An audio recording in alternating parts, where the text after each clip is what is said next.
Salut les investisseurs, aujourd'hui je vais vous parler d'une entreprise grecque spécialisée dans le ciment. J'affectionne particulièrement ce secteur car il est pourvoyeur de cash flow assez prévisible et ils ont un mode géographique. Donc on va s'intéresser à Titan Cement International. Avant de commencer l'analyse, si vous aimez mon travail, vous pouvez me soutenir via le lien en description et abonnez-vous à la chaîne pour pas rater les vidéos d'analyse suivantes.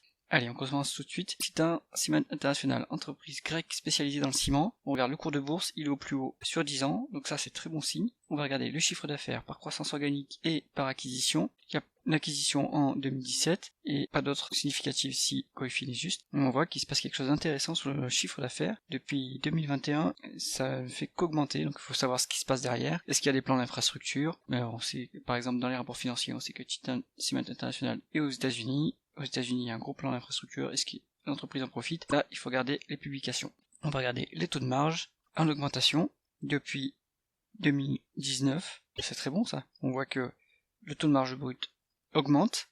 Il est pas si élevé que ça. Par contre, le taux d'EBITDA est très correct à 21 pour ce secteur d'activité. Et le taux de marge net, pareil, ça fait partie des meilleurs taux de marge du secteur. Par exemple, Holcim.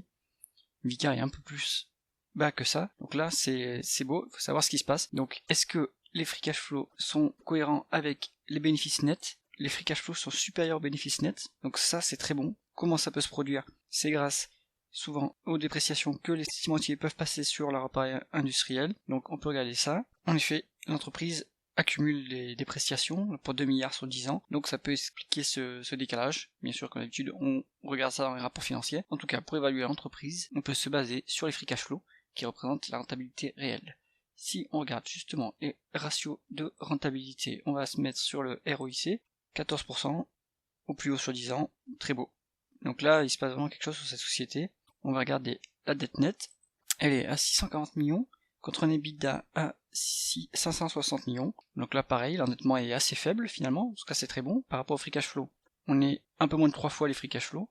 Là, il n'y a rien à dire, le bilan est très sain, l'entreprise est bien gérée. Au niveau de l'endettement en tout cas. Maintenant, on va regarder s'il y a un dividende qui est payé par l'entreprise. Est-ce qu'il est bien couvert par les free cash flow? Donc le dividende, 45 millions sur une market cap de 2 milliards 4, ça doit faire du 2% à peu près. C'est pas très élevé, mais en tout cas, il est bien couvert par les free cash flow. Donc ça, c'est très bon. Est-ce que l'entreprise rachète ses actions? Non, il y a eu une dilution en 2019. Donc là, il faut regarder ce qui s'est passé.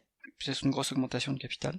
En tout cas, depuis c'est stable, voire en légère baisse. Donc ça, bon, c'est plutôt correct. À ces niveaux de valorisation, ce qu'on va voir après, ça mériterait un rachat d'actions, mais les entreprises européennes ne le font pas systématiquement. Maintenant, on va regarder les ratios de valorisation. On dit qu'on pouvait se mettre en price to free cash flow et on peut aussi se mettre en valeur d'entreprise sur EBITDA puisqu'il y a un peu de dette. On voit que en price to free cash flow en instantané, on est à peu près à 9, qui est bien au-dessus de la médiane sur 10 ans. Maintenant, sur 10 ans, la Grèce c'était compliqué. Est-ce que ce ratio est pertinent? Le ratio médian à 4, là on sait pas. Donc ça mérite soit de regarder sur une plus longue période, ou soit de se mettre plutôt au contraire sur une période plus courte où la société a l'air d'avoir bien plus performé. On est quand même au-dessus de la médiane.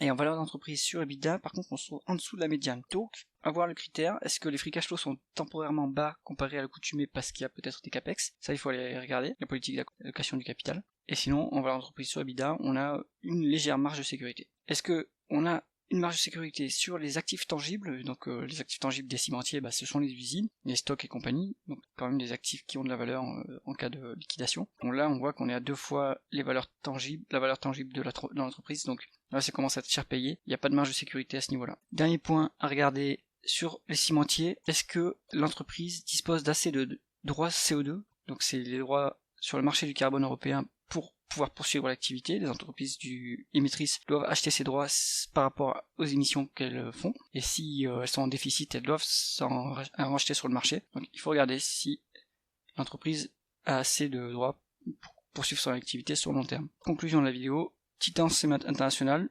c'est beau ce qui se passe, le marché a quand même vu la qualité, je pense qu'il y a peut-être une opportunité, mais ça commence à être cher payé pour l'industrie, donc peut-être attendre un repli avant de se positionner sur cette entreprise. C'est tout pour cette analyse. Abonnez-vous à la chaîne si vous ne voulez pas rater les prochaines vidéos, et moi je vous dis à bientôt.